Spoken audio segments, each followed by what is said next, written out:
We are going to learn adjectives. Use क्या क्या पढ़ने जा रहे हैं, अदर, अनदर और एनी अदर। ठीक है, तो other, another, any other, no other. ठीक है, अदर का मतलब होता है दूसरा या अन्य। तो इसका यूज़ हम सिंगुलर और प्लूरल काउंटेबल नाउन के पहले ही होता है, जैसे the other hand, the other boys.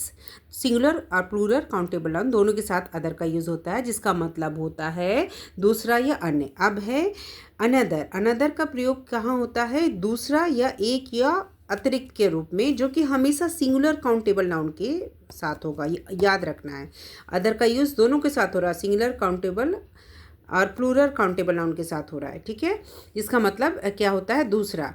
Another का प्रयोग हमेशा, जिसका मतलब क्या है, एक या एक से अतिरिक्त, तो इसका यूज़ हमेशा सिंगुलर काउंटेबल नाउन के साथ होता है। अनदर बुक और अदर बुक्स गलत हो जाएगा। अनदर के साथ कभी भी हम आर्टिकल का यूज़, एन का यूज़ नहीं करेंगे। तो अनदर पेन, अनदर बुक, अगर एन लगा देंगे तो ये क्या हो जाएगा, गलत हो जाएगा। अब क्या है, इसी तरह से सेंटेंस से अगर हम he wants an another chair कहेंगे तो ये गलत हो जाएगा। हमें कहना ही वांट्स अनदर चेयर, ये सही होगा। तो अनदर के पहले आर्टिकल ए नहीं लगता। अब अनदर के बाद अगर न्यूमरल एडजेक्टिव जैसे 2, 3, 4, 5 एक्सेट्रा है, तो उसके साथ क्या लगता है, प्लूरल नाउन। इस चीज़ को याद रखना है। तो अनदर 5 आवर्स, अनदर 10 आवर्स, ये सही होगा। हम कभी नहीं कहेंगे अनदर 5 आवर और अनदर 10 ईयर्स। अब समझना है एनी अदर। एनी अदर का प्रयोग निगेटिव सेंटेंस में होता है, ना कि पॉजिटिव सेंटेंस में। So she does not want any other pen, तो ये निगेटिव सेंटेंस में हुआ, जो कि ये सही होगा।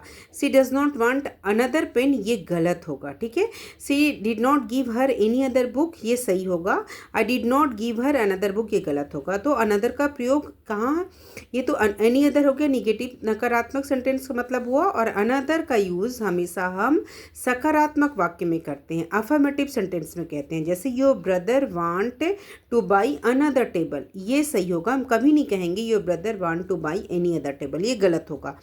तो एनी अदर और का यूज़ हम, और नो अदर का यूज़ हम क्या करते हैं, ये हमेशा हम सिंगुलर नाउन के साथ करते हैं।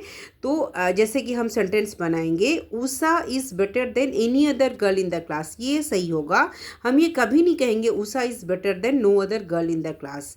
ठीक है, तो यूज़ हुआ। नो अदर हमेशा निगेटिव मीनिंग रखता है, तो इसके साथ निगेटिव वर्ड नहीं यूज़ होता है। तो ये इस चीज़ को याद रखना है।